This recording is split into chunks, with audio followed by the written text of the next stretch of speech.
కృతజ్ఞతలు చెప్పే విధంగా మనం ఓపికతో కూర్చొని సభను దిగ్విజయం చేసిన ప్రతి ఒక్కరికి కూడా కృతజ్ఞతలు తెలియజేస్తూ మరి గౌరవ ముఖ్యమంత్రి గారు ఈరోజు ఈ సందర్భంలో ఇక్కడికి వచ్చేశారు. వారితో పాటు గౌరవ మంత్రులకి, గౌరవ శాసన సభ్యులకి, గౌరవ శాసన మండలి సభ్యులకి, చైర్మన్లకి, మా అశేష జనవాహిని, మా అక్కలకి, చెల్లెలకి, అన్నలకి, తమ్ముళ్ళందరికీ హృదయపూర్వకంగా కృతజ్ఞతలు చేస్తూ సెలవు తీసుకుంటా ఉన్నా. జై హింద్, జై తెలంగాణ.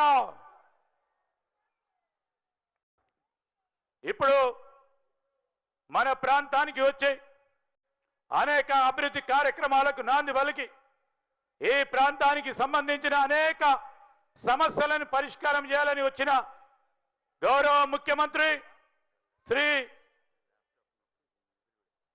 రేవంత్ రెడ్డి గారు మాట్లాడే ముందు పెద్దలు తుమ్మల నాగేశ్వరరావు గారు, సహచర మంత్రివర్గ సోదరులు, ముఖ్యమంత్రి గారి చేతుల మీదుగా రెండో విడత రైతు భరోసా నిధులను రిలీజ్ చేస్తా ఉన్న సందర్భంలో, రైతులకు సంబంధించి ఒక పండుగ చేసుకుంటున్న సందర్భంలో రైతు సోదరులందరూ కూడా ఉండాలని కోరుతూ మరొకసారి కృతజ్ఞతలు చేస్తాం.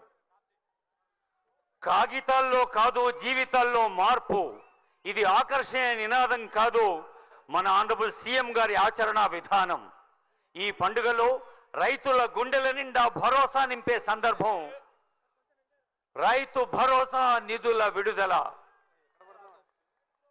అసంఖ్యాకంగా విచ్చేసిన రైతులు, రైతు కుటుంబాల సభ్యులు, తల్లులు, చెల్లెలు అందరూ ఈ ఆనంద సందర్భాన్ని ఆస్వాదించవలసిందిగా కోరుతున్నాం. గౌరవనీయులు వేం నరేందర్ రెడ్డి గారితో పాటు కొత్తగా రాజ్యసభ పార్లమెంట్ సభ్యులుగా ఎన్నికైన తరుణంలో ఇక్కడికి వచ్చినందుకు వారికి కూడా స్వాగతం పలుకుతూ, పెద్దలు బలరాం నాయక్ గారు వారికి కూడా స్వాగతం పలుకుతూ, మరి ఇప్పుడు గౌరవనీయులు పెద్దలు మన రాష్ట్ర ముఖ్యమంత్రి గారు రేవంత్ రెడ్డి గారిని మాట్లాడాల్సిందిగా కోరుతా ఉన్నాం.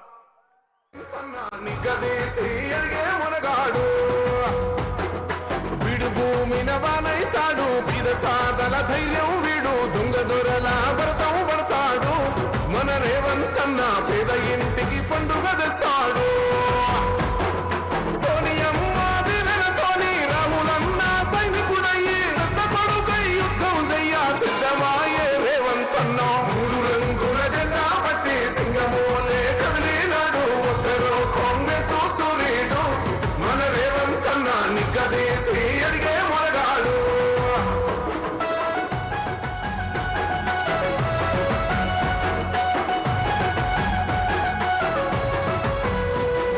దాడులెన్ని జరిగిన గాని దడువలే.